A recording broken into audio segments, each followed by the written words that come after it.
सूरह आल इमरान का चौथा रुकू है ना।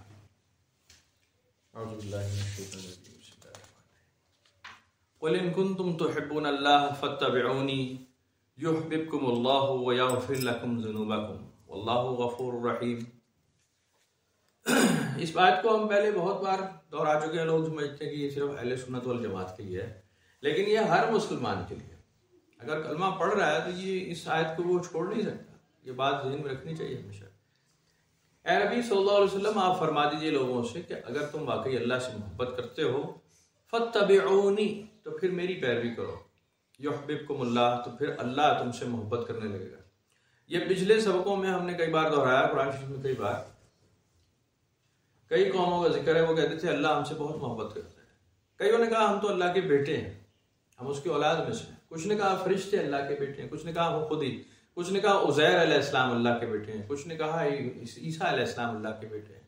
यानी रिश्तेदारियां अल्लाह ताला से काफ़ी जोड़ी उन्होंने इस वजह से कि फेवरेट साबित हो जाए कि हम ज़्यादा करीबी लोग हैं, हम फैमिली मेम्बर्स हैं। अहले बैत नहीं होते आजकल, वो दूसरे अल्फाज में, लेकिन ये अल्लाह ताला के अहले बैत बने हुए थे उस वक्त। आजकल अहले बैत बहुत मशहूर है, वो तो सराखों पे भाई वो तो हैं ही, मैं कुछ नहीं कहता। लेकिन ये सिर्फ मुसलमानों में नहीं हुआ, पिछली नस्लों में तो वो कहते थे हम अल्लाह ताला की औलाद में से। यहाँ तो सिर्फ रसूलुल्लाह की औलाद पे झगड़ा हो रहा है ना। वहां तो वो कहते थे हम अल्लाह के बेटे, दूसरा कहता है तू नहीं है मैं हूं। तो अभी तक बल्कि बनी इसराइल में यहूदियों का जो अकीदा है वो ये कहते हैं कि जी अल्लाह ताला का बेटा अभी आने वाला है, आएगा जरूर, still he has to come. अभी वो इसी इंतजार में, वो कहते हैं जो ईसा अलैहिस्सलाम पहले आए थे ये तो झूठा आदमी था कोई, ये तो सलीब पे मर गया, तो ये अभी आना है। और फिर एक आखिरी नबी ने आना है, पहले ईसा ने आना है, फिर एक आखिरी नबी ने आना है, क्योंकि किताब में तो तीनों का लिखा हुआ है। वो कहते हैं दोनों झूठे थे, ये भी तो आए ही नहीं है, ये आएंगे हमारे अंदर, जब हम चाहेंगे तो हम इन्हें लाएंगे। तो ईसा अलैहिस्सलाम अभी उनके मुताबिक आने, जो अल्लाह का रियल है बिलव्ड सन होगा, तो अकीदा उनमें भी मौजूद है। इस्लाम ने इसको बिल्कुल यकसर रद्द किया बड़ी सख्ती के साथ, कुछ छोटे मोटे अल्फाज में नहीं। कुरान शरीफ में इन बातों को कि अल्लाह ताला के रिश्तेदारों से मुतालिक जो भी बात की जाएगी उसको रद्द किया है अल्लाह ताला ने बड़ी सख्ती के साथ। तो आप जो भी हैं वो बिलव्ड नहीं है। अगर आप ये समझते हैं कि आप अल्लाह के मुहिब हैं या अल्लाह आपसे मोहब्बत करता है या आपको अल्लाह से बहुत मोहब्बत है, अगर वाकई सच्ची बात है तो पैरवी करो मेरी के मैं क्या कर रहा हूं। देखो कि मैं गिड़गिड़ाता हूं, मैं पनाह मांगता हूं, मैं डरता हूं अल्लाह से कि वो मुझे जहन्नम में ना डाल दे। ये मैं तो सही हदीस बता रहा हूं आपको, हुज़ूर सल्लल्लाहु अलैहि वसल्लम के खुद फरमान, वो मुझे रास्ते से हटा सकता है, चाहे तो मुझे जहन्नम में डाल दे। मैं नहीं जानता कि मेरा क्या अंजाम हो, मैं नहीं जानता क़यामत कब आएगी। ये तवातुर के साथ हदीस में मिल जाता है, खुद अल्लाह के रसूल के फरमान है। लेकिन आगे जो मतलब ठेकेदार पैदा होते हैं उन्होंने इसको बिल्कुल ये बातें तो बताई ही नहीं कभी, तो कहा ही नहीं। तो बहरहाल रसूलुल्लाह सल्लल्लाहु अलैहि वसल्लम ने फरमाया कि अल्लाह ताला की जो ताकत और इख्तियार है इंसान की सोच समझ से बहुत आगे की चीज़ है। और अगर तुम्हें उससे मोहब्बत करनी है तो उस तरह पैरवी करो जैसे मैं पैरवी करता हूँ अल्लाह के रास्ते की, कि बिल्कुल एक जर्रा बराबर भी हट नहीं सकते फिर उसकी हिदायत से, उसके कहे हुए फरमान से। अगर हट रहे हैं तो फिर कोई आप अल्लाह के महबूब नहीं है, ना वो आपका महबूब है। हाँ, अगर तुम इबादत करो उस तरह जैसे मैं करता हूँ तो फिर अल्लाह तुमसे मोहब्बत करने लगेगा, जो उससे भी अफजल दर्जा है। एक तो क्या कि इंसान अल्लाह से मोहब्बत करे, उससे भी बड़ा दर्जा यह कि अल्लाह इंसान से मोहब्बत करे। युहब्बिबकुमुल्लाह, अगर तुम चाहते हो कि ऐसा हो फिर मेरी अताअत ही है, दूसरा कोई रास्ता नहीं है।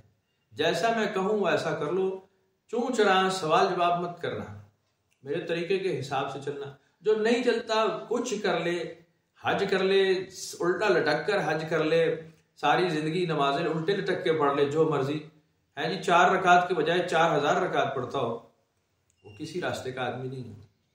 जितना मर्जी दमादम मस्त कलंदर कर ले, जितने मर्जी मज़ार पे चादर चढ़ा ले, जो मर्जी कर ले, शंख बजाना शुरू कर दे, बड़े बड़े बुत बना ले, पूजा कर ले, ऊंचे ऊंचे रंग चढ़ा ले, है नीले पीले काले, जो मर्जी कर ले। लेकिन अगर वो सुन्नत के मुताबिक नहीं कर रहा बहैसियत मुसलमान, वो किसी ज़माने में किसी ज़ुमरे में नहीं आता। उसका हिसाब किताब अल्लाह खुद फरमाएगा। अगर आप कलमा को मुसलमान है तो आपको वही करना पड़ेगा जो रसूलुल्लाह ने किया है। अगर आप वो नहीं कर रहे तो आप कुछ भी नहीं कर रहे, आप सिर्फ शोर मचा रहे। अब ये सादा सी बात है, लेकिन इस पे पूरी उम्मत मुस्लिमा फुदक पड़ती है कि यार ये तो हम नहीं मानेंगे भाई, ये तो हम नहीं मानेंगे। इंक्लूडिंग हमारे सूफी बुजुर्गों के सिलसिले में, खुद सूफी बुजुर्गों के सिलसिले में कह रहा हूँ, सूफी बुजुर्गों ने खुद तो नहीं किया है, लेकिन बाद में जो तमाशबीन आए ना, उछल कूद तमाशे और डालियां ले जाने वाले, ये वो वही कर रहे हैं जो अल्लाह के रसूल ने नहीं किया, बस जिद के हिसाब से। ना उनके वीरो मुर्शद ने किया और ना रसूलुल्लाह से साबित है। मज़ारों में सारे काम बस वही करते हैं कि जी ये तमाशे हम ढपाढप करेंगे। कोई ढपाढप कुछ नहीं हुआ, ना रसूलुल्लाह ने किया और ना ही साहब अकराम ने किया और ना ही बुजुर्गान दीन ने किया। कभी कोई चांस नहीं इस बात का कि वो खिलाफ शरा कोई बात करते हैं, कोई चांस। ये ढूंढ ढूंढ के वही चीज़ें ढूंढ के ले आते हैं, देखो जी ये किया है ना खिलाफ शरा, देखो ना जी हमारे बाबा ने ये किया। तो वो फिर बाबा था ही नहीं, वो तो कोई पाखंडी ड्रामा था ना। अभी वो आप इंडिया से चूंकि हमारा वो एक गठ जुड़ रहा है ना, तो वहाँ घंटी और वो डंडा और वो छन छन छन घुंघरू वो वहाँ बहुत है आज भी। और इसके बगैर उनकी इबादत नहीं होती। वो छन छन छन बजाते हुए वो माताओं के गाने गा रहे होते हैं, वो भी उनके मजहब में भी नहीं है। उनसे पूछो ये कहाँ से आया, कहते हैं सान पता कोई नहीं, करना ऐसी यही है। हिंदुओं से पूछ रहे हैं अभी कहाँ से आए, माताएं कहाँ से आई, उनको नहीं पता माताओं की पूजा कब से शुरू हुई है, कोई चांस नहीं। आप पूछ लीजिएगा किसी हिंदू से, मैं तो एक लंबी डिबेट कर चुका हूँ उसके ऊपर कि जी बताओ कहाँ से, तो कोई जवाब नहीं रहा। तो बहरहाल वो उनका मजहब है, हम तो अपने को रो रहे हैं क्या जी वहां से हमने ये चीजें अडॉप्ट कर ली कि यार इसमें बड़ा मजेदार काम है, घंटी शंटी बजाओ, ये छन छन छन छन करो है। और जब असल में छन छन नहीं हुई तो फिर मैं अच्छा मैं नाचूं कर लो, कम से कम कवाली में कर लो। कवालों के हाथ में दीन दे दिया कि जी कवाल साहब अपनी 2 टके की शायरी फैलाते रहे, बेड़ा तबाही। फत्तबिऊनी की बुल्लाह वाली कोई बात नहीं। तो रसूलुल्लाह सल्लल्लाहु अलैहि वसल्लम ने तो कभी किया नहीं है, बैठे ना आहा आहा किया नहीं। मैंने तो सुना नहीं, आपने सुना होगा तो बहुत अच्छा किया होगा, मुझे भी दिखाइएगा कब अल्लाह के रसूल ने ऐसा किया। तो ऐसा नहीं किया। अब मेरा काम है बता देना, आपका काम है मानना ना मानना। आप कहेंगे तू भी तो कवाली सुनता है खबीस, तो सुनता हूँ भाई ठीक है। तो मैं ये कह के नहीं सुनता कि मैं सुन्नत रसूल भी पूरे कर रहा हूँ। ये तो एक फेस्टिवल है, जैसे हम अपने स्कूल में भी फंक्शन किया था ना बच्चों का प्राइज डिस्ट्रीब्यूशन के लिए, जहाँ हमारे घर कोई मेहमान आते हैं उनके लिए पुलाव देते हैं, खाने पकाते हैं, ठीक है, उनको इज्जत से बिठाते हैं, उनको कुर्सी पर बिठाते हैं, उनके लिए सोफा लगाते हैं, एहतमाम करते हैं। ये हमारे इलाकाई रिचुअल्स हैं, इलाकाई रसूम है। तो इलाकाई रसूम में हमारे कवाली शामिल है, म्यूजिक शामिल है, हिंदुस्तान में होती है, तो करें आप। लेकिन अगर आप इबादत करना चाहते हैं, इबादत, तो वो रसूलुल्लाह के हर तरीके से इबादत, बस सीधा सफर है। मैंने पहले कई बार अर्ज कर दिया कि आपको किसी जगह पे भी टकराव नहीं मिलता मजहबी अकायद पे और इलाकाई रस्म और रिवाज पे टकराव नहीं मिलता आपको। अल्लाह के रसूल सल्लल्लाहु अलैहि वसल्लम ने कभी किसी और इलाके के रसूम रिवाज को हजफ नहीं किया, खत्म करो, ये अरबों वाले काम करेंगे, ऐसा नहीं किया आपने। कोई हिंद से गया है तो अपने हिंद के उसके कल्चर को सुना जा रहा है कि आपके कल्चर में क्या होता है, उसको अप्रिशिएट किया जा रहा है। कोई ईरान से जा रहा है, कोई इराक से जा रहा है, कोई मिस्र से जा रहा है, कोई हबशा से जा रहा है, तो उसके कल्चर की रिस्पेक्ट की जा रही है।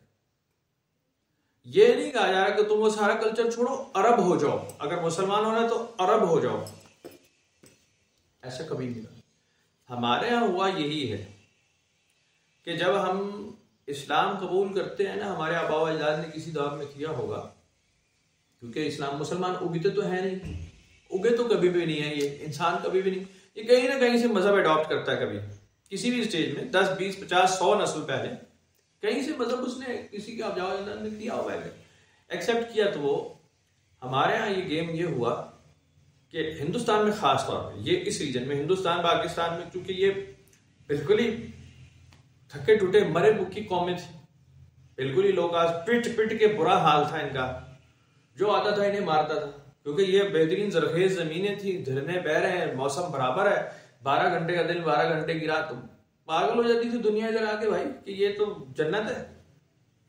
यहाँ मीठे ठंडे पानी के वो दरिया समंदर बह रहे हैं, उधर गंगा जमुना बह रहा है, इधर 5 रावी, ब्यास, सतलज, नील, और ये अपना नील कह रहा हूँ सिंध वगैरह, ये बड़े दरिया है। दुनिया में इतने बड़े दरिया नहीं होते। आप देखिए पूरे मिस्र में एक नील बह रहा है, दजला फरात, ये छोटे छोटे दरिया हैं। लेकिन हमारे यहाँ फ्रेश वाटर थे ना, बहुत बड़े रिजर्वायर थे, बर्फ यहाँ पड़ती है, सी पोर्ट्स यहाँ मौजूद हैं, मैदान इलाके इधर हैं, रेगिस्तान का मजा इधर ले लो, पहाड़ी इलाके का मजा इधर ले लो, कमाल है हर चीज। तो दीवाने हो जाते थे यार। तो यहाँ पे आने वाले जो मकीन थे ना रिहायशी, इनको मारते थे। बुनियादी तौर पे ये किसान इस इलाके के लोग, पीजेंट्स, किसान और जानवर पालने वाले पुरअमन टाइप के लोग थे, तो बहुत ज्यादा लड़ाके नहीं थे। बाहर से आने वाले वो चूंकि कबायली थे और घुड़सवार और खाने को था नहीं, बर्फों में फिरते रहते थे, है जी। रिछ का शिकार भी कर लिया तो भेड़िए का शिकार भी कर लिया तो शेर भी खा गए, जो मिल गया। था ही नहीं खाने को कुछ, ना फसल ना खेती, बर्फ ही बर्फ। तो वो मारपीट और शिकारी किस्म के जो लोग थे उन्होंने इंसानों का शिकार भी किया बेशक। तो यहाँ इनको मार पड़ी है बहुत। इस कौम ने फिर ये एक तरीका अडॉप्ट किया कि जी जो बाहर से आए ना, अगर तो पठान आ रहा है तो पठान बन जाओ, अरब आ रहा है तो अरब बन जाओ। उन्हें कहा हम भी अरब होते हैं, हमारा बाप भी अरब से आया था, वो वहां से आया। ये बीमारी पैदा हुई, आज तक पैदा है। जब गोरे आए तो ये गोरे बन गए कि हमारा बाप एंग्लो इंडियन था। काले रंग के डेविड और वो फ्रांसिस बने, आज भी है। तो ये इस इलाके में एक बीमारी आई है। उसमें हुआ ये कि आज भी हमारे यहाँ पाकिस्तान में अगर कोई खुदा ना खास्ता चला ही जाए ना उम्रा करने या हज करने, तो वो अरब बन के वापस आता है, पाकिस्तानी बन के वापस नहीं आता। वो कई दिन तो अरब ही बना रहता है, कई दिन बाद उसका वो बुखार उतरता है, वो ठंडा होता है, कहता है नहीं मैं यार पंजाब दा ही हूं, मैं कोई फर्क नहीं पाया, असी अरब नहीं हो सकने हैं। वो वहां जाके तोपे पहननी शुरू कर देता है और वो वहां जाके ना शेख समझना शुरू कर देता है, खुद को शेखों की चाल चलेगा यूं करके ना, जैसे शेख नहीं चलते रऊनत के साथ, वो वहां वैसे चलेगा। इनफैक्ट वो वहां पे चल नहीं सकता, जरूरत ही नहीं चलने की, वजह ही नहीं है, कोई वजह नहीं। तो ऐसा हो जाता है। तो हम एडॉप्ट कर लेते हैं बहुत सारी चीजों को बगैर वजह के, जरूरत नहीं। आपका अपना कल्चर बिल्कुल ठीक होता है तो ठीक है, आपको कॉन्ट्रोडिक्ट नहीं करना, बराह रास्त टकराव नहीं है। बराह रास्त अगर अल्लाह के वहदानियत को चैलेंज किया जा रहा है कि अल्लाह एक नहीं है, खालिक मालिक कारसाज दस्तगीर दाता अल्लाह नहीं है, रहबर पेशवा हादी बरक अल्लाह नहीं है, अगर ये बात हो रही है तो आपका चैलेंज शुरू हो जाता है। आप इसको छोड़ेंगे लाजमी। बात समझ रहे हैं आप? दस्तगीर है, दाता है, रहबर है, पेशवा है, हादी बरक है, वो अकेली अल्लाह की जात है। ये बात याद रखें आप। ये तो मैं आपको बता रहा हूं, अपनी जिंदगी जीते जी बता रहा हूं। ये मेरे मरने की बात बिल्कुल ना हो कि नहीं जी होते कहने से पीर साहब ही देते हैं। मैंने तो कहा नहीं, ना कभी बाबा फरीद ने कहा है, मैं आपको एक गारंटी दे रहा हूं, मैंने पढ़ा है उन्हें। ना कभी पीराने पीर ने कहा, शेख अब्दुल कादिर, सवाल ही नहीं ना, बहुत बड़े आलिम दीन थे, बहुत ही बड़ी हस्ती थी ना, वो तो सवाल ही नहीं कि अल्लाह और अल्लाह के रसूल के खिलाफ जाए, चांस ही नहीं। ये बाद में दस्ते रसूल बने हैं, लोगों ने बहुत जबरदस्त उसको उल्टा करके बनाया बाद में, पीर दस्तगीर वो बाद में हुआ है। वो तो हजरत पीराने पीर शेख अब्दुल कादिर बहुत डाउन टू अर्थ इबादत करते थे, बहुत गिड़गिड़ा के 100 नफिल रात को पढ़ने वाले, 100 नफिल रात को पढ़ने वाला वो खुद दस्तगीर बन के नहीं बैठता। तो बहरहाल चलो ये लंबी बहस है, खामा करते रहो भाई, मान रहे तो बहुत अच्छा है। सूफिया कराम ने खुद नहीं किया, वो तो इत्तबा करते थे अल्लाह के रसूल की, बाद में आने वाले जो मर्जी करते रहे। ईसा अलैहिस्सलाम ने भी तो कहा नहीं ना कि मैं अल्लाह का बेटा हूँ, कुरान शरीफ में लिखा है, कौम ने मान लिया ये अल्लाह का बेटा। क़यामत के दिन अल्लाह ताला उनसे पूछेगा कि क्या आपने इन्हें कहा कि आपको अल्लाह का बेटा बना लें और इबादत शुरू करें? कहते कि जी मैं तो जब तक इनमें जिंदा रहा मैं इनका निगरान निगहबान था। फलम्मा तवफ़ैता नहीं कुन्ता अंतर रक़ीबा अलैहिम, जब तूने मुझे वफात दे दी तो फिर तो तू ही इनका निगरान निगहबान था। बंद करवा दे। तो बहरहाल बात यह है कि इस आयत पे तो जितना मर्जी आप बोलते रहे, बात करते रहे, गुजारिश ये है कि पैमाना एक है अल्लाह के रसूल सल्लल्लाहु अलैहि वसल्लम की ज़ात मुबारक, कोई दूसरा पैमाना नहीं हो सकता।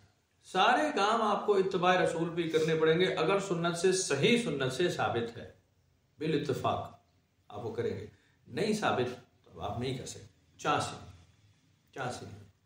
तो इसके अंदर बहुत मिर्चें लगेंगी मौलवी को। अभी मैं खोल रहा हूँ इस बात को, अभी रमजान चल रहा था, ऐसी खामखा रोला पड़ेगा, अभी तरावियों का ही रोला शुरू हो जाएगा।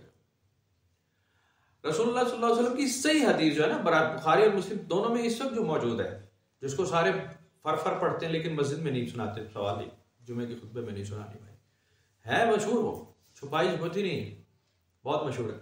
आप सल्लल्लाहु अलैहि वसल्लम ने हमेशा तहज्जुद गुजारी की है, आप पे तो फर्ज थी हमेशा।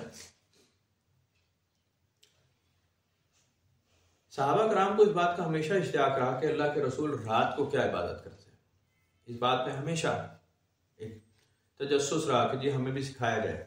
आपने हमेशा इसकी नफी की कि ऐसा मत करो, तुम अपनी इबादत करो, जैसे तुमने इबादत करनी है रात को करो, इस तरह इबादत की जा सकती है। तुम अपनी इबादत है, नफली इबादत तुम्हारे लिए फर्ज है नहीं, जैसे दिल करे कर लो। मेरी मांगी हुई दुआ तुम मत मांगो, तुम अपनी मांगी हुई दुआ मांगो जो तुम्हें चाहिए। तुम अल्लाह के हुजूर जिस तरह से एक सीधे साधे खड़े होते हो वो मांगो। फर्ज नमाज तुम्हें बता दी गई है कि तुमने फजर, जोहर, असर, मगरिब, इशा कैसे पढ़नी करो। बाकी जो रवाज की नमाज है वो मेरे ऊपर फर्ज है, तुम्हारे ऊपर नहीं है। तो बहरहाल ये मजबूत बात है, सारे जहान में कोई इसको डिनाई नहीं करता। अहले तशी हो, देवबंदी हो, बरेलवी हो, कोई हो, अहले हदीस हो, वो कहते हैं बात सही है। रमज़ान शरीफ में लोगों का इश्ताक बढ़ा और अल्लाह के रसूल सल्लल्लाहु अलैहि वसल्लम ने इत्तेफाक से अपनी यही नमाज तहज्जुद की नमाज, रात की नमाज मस्जिद में अदा की।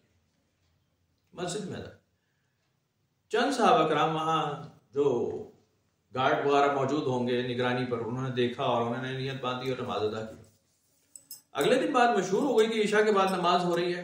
सहाबा कराम रुक गए वहाँ और अगले दिन अल्लाह के रसूल ने फिर नमाज पढ़ी, वही नमाज जो वो अपनी तहज्जुद की अपने घर में हमेशा से पढ़ रहे थे। और तीसरे दिन भी ऐसा हुआ। तीसरे दिन जब हुआ तो मस्जिद फुल भर गई। रसूलुल्लाह सल्लल्लाहु अलैहि वसल्लम को पता चल गया कि मस्जिद में बहुत सारे लोग हैं, तो आप अपने घर से बाहर तशरीफ ही नहीं लाए, बाहर ही नहीं आए। सारी रात सहाबा कराम बैठे रहे। फजर के वक्त जब अल्लाह के रसूल तशरीफ लाए, सहाबा कराम ने कहा कि हम तो इंतजार फरमा रहे थे कि आप तशरीफ लाएं, हम आपकी ज़ियारत करें, आपके पीछे नमाज पढ़ें। आपने फरमाया कि ये इतना तो लाजिम हो जाती और तुम ये कॉन्टिन्यूटी में कर नहीं सकते, मैं तो करता हूं हमेशा से, तो इसीलिए मैं बाहर नहीं आया। बस फजर की नमाज पढ़ो और जाओ अपने घर। बस इतना हुआ है। पता नहीं उसको वहां से ट्विस्ट देके फिर वो उसके इत्तिबार रवि। अब उसमें हुआ ये जो मैंने पहले आपको बताया हुआ बात, बिल्कुल एक तरीक़ाकार होता है। फतूहात का दौर था हुज़ूर सल्लल्लाहु अलैहि वसल्लम की विसाल के बाद, और हुज़ूर सैयदना अबू बकर सिद्दीक का दौर मुकम्मल हुआ। सैयदना उमर फारूक के दौर में तवातुर के साथ मार्के शुरू हो गए, जंगें तवातुर के साथ बहुत ज़बरदस्त जंगें शुरू हुई, खौफनाक। उसमें यह था कि मुतअद्दिद तादाद में, बड़ी तादाद में हुफ़ाज़ कराम शहीद होते थे। मर्दों की बड़ी तादाद थी जो शहीद होना शुरू हो गई, क्योंकि फ्रंट लाइन में जो लोग होते हैं शहीद वही होते हैं, पीछे जो घर बैठे होते हैं बचते वही हैं, उन्हीं की औलादों में से हम होते हैं महफूज घरों में बैठे। ये जो फ्रंट लाइन के लड़ने वाले होते हैं ये 99% शहीद हो जाते हैं। तो बड़ी तादाद में हुफ़ाज़ कराम थे जो शहीद होना शुरू हुए। अब ये प्रायोरिटी बन गई कि जी एक तो कुरान शरीफ की हिफाजत की जाए, इसकी किताबी शक्लों को कई जगह फैला दिया जाए। ये सैयदना अबू बकर सिद्दीक के दौर में हो गया था। लोग कहते हैं कि नहीं सैयदना, हालांकि ऐसी बात बेहिसाब सबके पास मुसफ्दे थे ना। सब होता क्या है, रसूलुल्लाह सल्लल्लाहु अलैहि वसल्लम तशरीफ फरमाए, सैयदना अबू बकर सिद्दीक बैठे हैं, सैयदना उस्मान बैठे हैं, सैयदना अली बैठे हैं, सैयदना अबू हुरैरा बैठे हैं, सैयदना बिलाल बैठे हैं, सैयदना मतलब जय सहाबा कराम बैठे हैं, सहाबियात बैठी हैं, बड़े बड़े नाम, उम्महातुल मोमिनीन, एक बड़ी तादाद में बिल्कुल जो लॉयल और बिल्कुल वो दूसरी बात सुनने को तैयार नहीं है। असहाबे सुफा वाले वो बस सिर्फ वो सुनते हैं जो अल्लाह के रसूल फरमा रहे हैं। 120-150 के नजदीक ये सारे ऑल टुगेदर, 150 से 200 के दरमियान। जब रसूलुल्लाह सल्लल्लाहु अलैहि वसल्लम कुछ इरशाद फरमा रहे हैं तो सबकी कोशिश है इसे याद किया जाए और इसको लिख लिया जाए। जो लिखने वाले थे लिख लिया जाए, और बाकियों के लिए भी लिखते हैं, मुझे भी लिख दे, मुझे भी लिख दे, मुझे भी लिख दे। आज आप यही करते हैं। क्या आप कहते हैं कि यार ये जो है ना आपने जो नोट्स बनाए हैं वो हमें भी दे दो, हमें भी दे दो, हमें भी दे दो। वो कहते हैं ये लो कॉपी करा लो। आज कॉपी हो जाती है, बाद में उस वक्त कलमबंदी होती थी। तो कई नुस्खे, सबके पास नुस्खे मौजूद थे जिसको बड़े शौक से, बड़े अदब से, प्यार से तिलावत किया जा रहा था। ये एक अनोखी बात नहीं है, कॉमन सेंस की बात है कि इतने बड़े मुश्ताक बैठे हैं कुरान शरीफ के और खुद रसूलुल्लाह तशरीफ फरमाए और हदीस और आयत नाजिल हो रही है। तो क्या आप समझते हैं कि लिखने वाला होगा और लिखता नहीं होगा? तो लिखते होंगे भाई, जिधर जो मीडिया मिलता था लिखते थे, और कई बार लिखते थे। एक ही बार लिखते हैं आपको भी कोई आयत मिल जाती, कोई चीज कुछ लिखने बारे, तो आप क्या एक बार लिख के फारिग होते हैं? भाई 50 बार लिखते हैं आप, शौक चढ़ जाता है। कभी किसी रंग से, कभी किसी रंग से, कभी कुछ, कभी खताती, कभी सीधा, कभी जेर, कभी जबर, कभी पेश, कभी ऐसे ही। जब फारिग होते हैं लिखते हैं। उस वक्त मोबाइलों में थोड़ी घुसी हुई थी कौन, तो आज घुसे हुए ना। उस वक्त तो कलम बंदी हो रही थी। तो ये कई मुसव्वदात उस वक्त तैयार थे जो कि जिसबंदी की जा रही थी, बाकायदा किताबी शक्ल में आ रहा था। ये कोई थोड़े से नहीं थे, बहुत सारे ऐसे थे, बहुत सारे। इसका हवाला बिल्कुल बाद में मिलता है कि हुजूर सैयदना उस्मान के दौर में आपने उसको ऑथेंटिकेट किया कि हर लिखने वाला एक जैसा नहीं लिखता। बिल्कुल कॉमन सेंस की बात है ना, मैं लिखूंगा आप लिखेंगे, फर्क होगा तो जो उन्होंने देखा कि जी ये राइज के काबिल है और इससे मजीद कापियां बनाई जा सकती हैं, तो वो उन्होंने मुसव्वदे मुकम्मल इकट्ठे किए, किताब बंदी की और उसको रियासत में हर जगह फैला दिया। जो बहुत बड़ी सल्तनत थी, पूरी नॉन दुनिया जितनी दुनिया एक्सप्लोर हो चुकी थी, सारी दुनिया पे मुसलमानों की हुकूमत थी, जगह जगह पहुंचाया। तो हुजूर सैयदना उमर फारूक के दौर में भी ऐसे ही था कि जी जितने हुफाज कराम ज्यादा बनाए जा सकते हैं, एक तो याद किया जाए, और जितने नुस्खे हैं उसको भी महफूज किया जाए। तो इसके लिए एक रिवाज बनाया गया कि जी कम से कम रमजान शरीफ में लोग इकट्ठे हों और इस कुरान शरीफ को इस तरह से 20 रकात में पढ़ा जाए, 8 में पढ़ा जाए या 20 में पढ़ा जाए या 10 में पढ़ा जाए, जैसे भी पढ़ा जाए। तो बहुत अच्छी बात, बिल्कुल ठीक है, आज भी होना चाहिए, हो रहा है। लेकिन अगर आप कहें कि यह सुन्नत रसूल है, तो भाई इस पर एक सवाल पैदा होगा कि सुन्नत रसूल तो नहीं है, लेकिन बहुत अच्छा काम है जो हुजूर सैयदना उमर फारूक के दौर में शुरू हुआ, होना चाहिए, बिल्कुल ठीक है, मान लेते। और ये बराह रास्त ना अल्लाह के कलाम के खिलाफ है, हुक्म के खिलाफ है, ना अल्लाह के रसूल के हुक्म के खिलाफ है, ये उनके हुक्म के ऐन पैरवी में है, और बड़ा ठीक है, बहुत एहसन काम है, बहुत इसे कहते हैं बिदअत एहसन तरीके से हुआ, बहुत बेहतरीन काम है।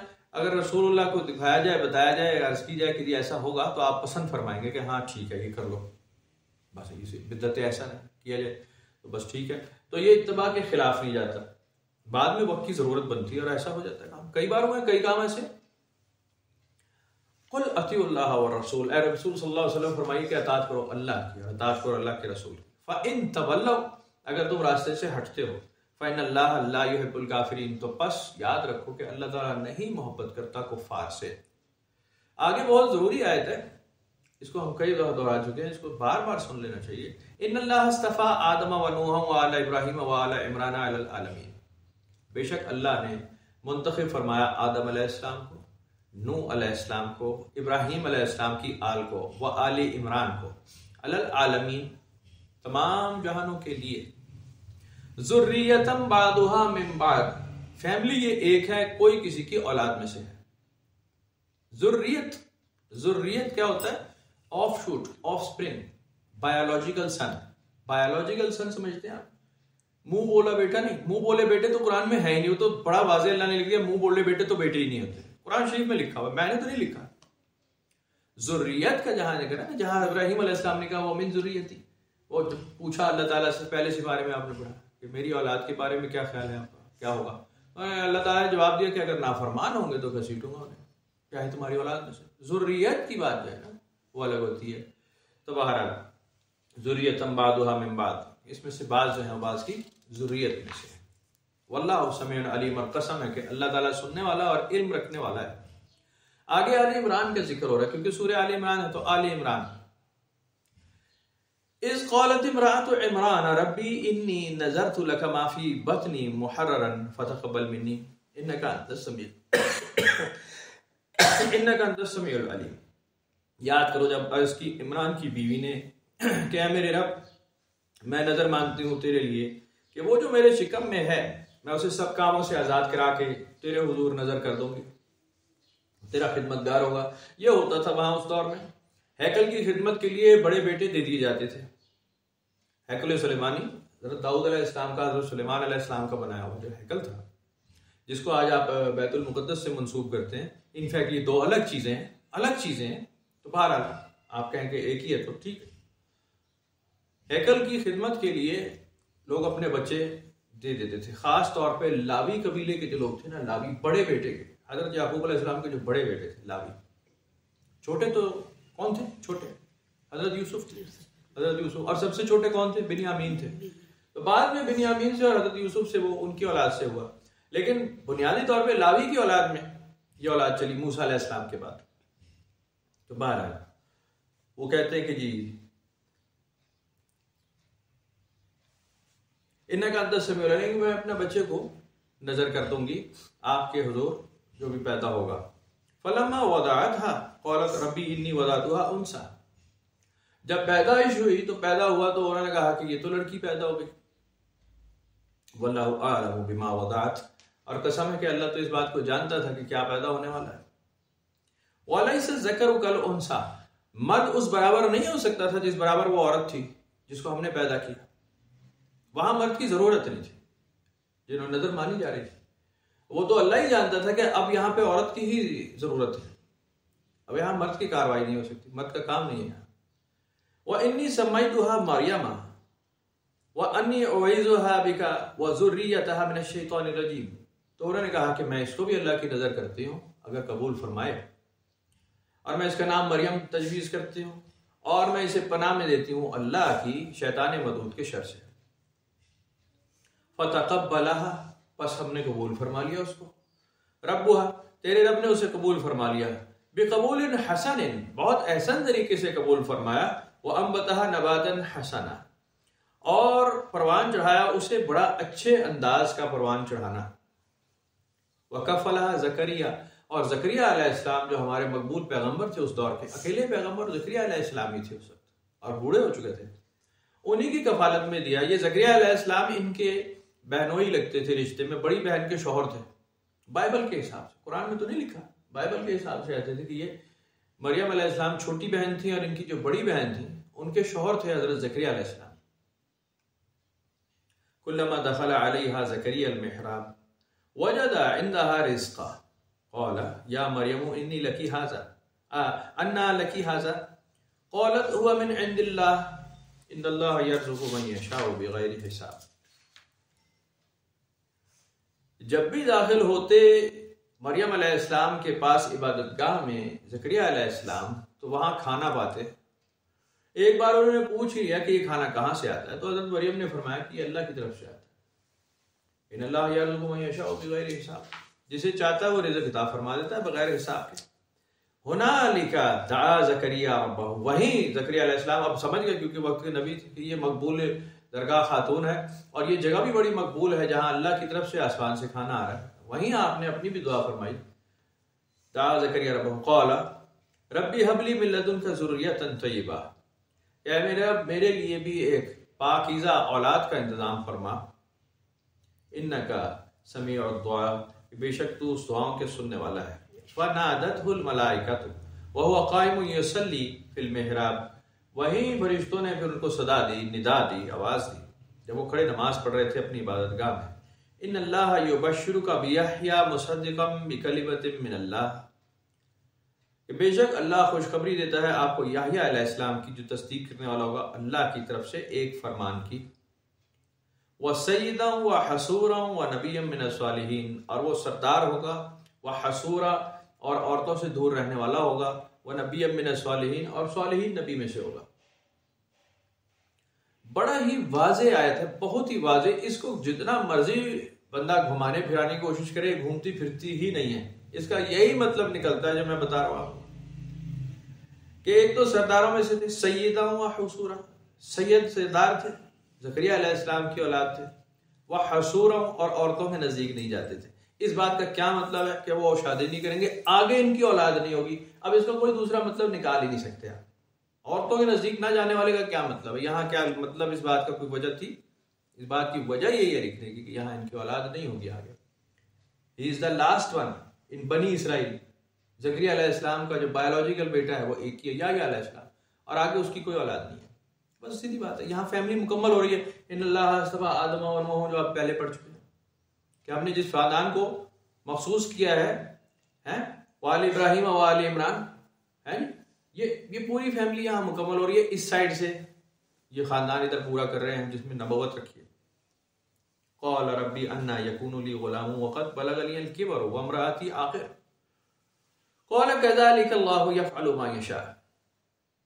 तो उन्होंने अर्ज़ की कि मेरे यहाँ औलाद कैसे होगी, मैं बूढ़ा हो चुका, मेरी बीवी बांझ है। तो जवाब मिला कि ऐसा ही है जैसे तुम कहते हो, लेकिन वो भी वैसा ही है जैसे हमने कहा। वो कहता है, अल्लाह जब कहता है तो फिर हो जाता है। अब ये इब्राहीम अलैहिस्सलाम के साथ भी मामला है, ऐसा ही हुआ। और ज़करिया अलैहिस्सलाम का भी लिखा हुआ है, और आदम अलैहिस्सलाम को तो लिखा हुआ ही है, और साथ ही ईसा अलैहिस्सलाम का आप यहाँ पढ़ रहे हैं कि इन चारों में बायोलॉजिकल जो कोहैबिट है वो पेरेंट्स की है ही नहीं। जो आम आदमी के पैदा होने का पैदाइश का तरीका है वो चार जगह पे कुरान शरीफ में अंबिया अलैहिस्सलाम से मनफी कर दिया गया। आदम अलैहिस्सलाम का तो ना बाप ना माँ, ईसा अलैहिस्सलाम की सिर्फ माँ है जी। और इब्राहिम अलैहिस्सलाम भी खुद फरमा रहे हैं कि मैं भी बूढ़ा हूं, मेरी बीवी बांझ है। फिर वहां उनके यहाँ इसहाक अलैहिस्सलाम पैदा हो गए। यहां ज़करिया अलैहिस्सलाम का जिक्र है कि इन्होंने भी कहा मैं बूढ़ा हूं, मेरी बीवी बांझ है। यानी सेक्सुअल रिलेशन तो है ही नहीं। जो कोहैबिट का तरीका है आम इंसान के पैदा होने का वो अंबिया अलैहिस्सलाम में 4 जगह अगर लिख दिया। क्या मतलब है इस बात का कि अंबिया ऐसे ही पैदा होते हैं, ऐसे अल्लाह का हुक्म होता है वो पैदा हो जाते हैं। इसके अंदर कोई रिलेशन बनाने की कोई हाजत, कोई तमन्ना, कोई ख्वाहिश, कोई इन्वॉल्व नहीं होती, कोई चीज़ नहीं। इसके अंदर जिनसियत इन्वॉल्व नहीं होती। ये अल्लाह की तरफ से मामूर मिन अल्लाह होते हैं। ये अलग पैदाइश का तरीका अलग है। 4 अगर अंबिया की लिखा है तो आप बाकियों का अंदाजा लगा सकते हैं कि अल्लाह ताला का तरीका क्या है। ला तब्दील अली कलिमातिल्लाह, मेरा तरीका एक ही रहता है, मेरे तरीके बदलते नहीं है। उठो, देखो, गौर करो, फिक्र करो, समझो, मेरी बात जानो, ऐसा ही तरीका तो नहीं होगा भाई बाकियों का, लेकिन इन 4 का तो है। क़ौल रब्बि अली आया, उन्होंने कहा कि अब मुझे पता कैसे चलेगा कि मेरे यहाँ औलाद होने वाली है। क्योंकि वही बात, बायोलॉजिकली तो कुछ भी नहीं हो रहा, बायोलॉजिकली तो कुछ है ही नहीं, तो मुझे कैसे पता चलेगा औलाद होने वाली है। क़ौल आयतुका अल्ला तुकल्लिमन नास सलासता अय्याम इल्ला रमज़ान, तो अल्लाह ताला ने फरमाया निशानी आपके लिए ये होगी कि आप 3 दिन बात नहीं कर सकेंगे, जुबान बंद रहेगी, इशारों से बात करोगे। तो ये निशानी होगी कि हाँ जो हमने कहा वो पूरा होने का वक्त आ गया है।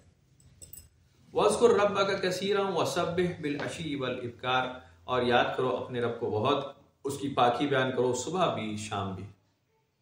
बड़ी बात है, बड़ी सीधी सी आयत नबी अलैहिस्सलाम की बेइज्जत का तरीका। और दूसरी तरफ जो अगले सबक में आप पढ़ेंगे तो भी आप ऐसे ही पढ़ेंगे कि हुज़ूर सैयदा मरियम अलैहिस्सलाम के जो बतन से पैदा हुई औलाद हज़रत ईसा अलैहिस्सलाम, उनकी भी शादी नहीं हुई, आगे उनकी भी औलाद कोई नहीं। ठीक हो गया। तो ये पूरी फैमिली यहाँ मुकम्मल करने का कुरान शरीफ में जिक्र है, कुरान शरीफ में जिक्र है, किसी मौलवी की किताब में जिक्र, कुरान शरीफ में जिक्र। दूसरी तरफ कुरान शरीफ में बनी इस्माइल का जिक्र है, हुज़ूर सल्लल्लाहु अलैहि वसल्लम का, जो दूसरी औलाद चली हजरत इस्माइल से आगे हुज़ूर सल्लल्लाहु अलैहि वसल्लम पैदा हुए। और फिर उनके बारे में अल्लाह ताला ने लिखा मा काना मुहम्मदन अबा अहदिम मिर रिजालिकुम वलाकिन रसूलुल्लाह व खातमुन नबिय्यीन, कि मोहम्मद सल्लल्लाहु अलैहि वसल्लम अल्लाह के रसूल हैं और तुम में से किसी मर्द के बाप नहीं है, बस ये अल्लाह के रसूल हैं और खातमुन नबिय्यीन है। खातमुन नबिय्यीन आखिरी नबी है, इसलिए कि खानदान ही खत्म हो रहा है, अब इनका बेटा ही कोई नहीं है, इनहेरिटेंस का कोई दावा ही ना करे।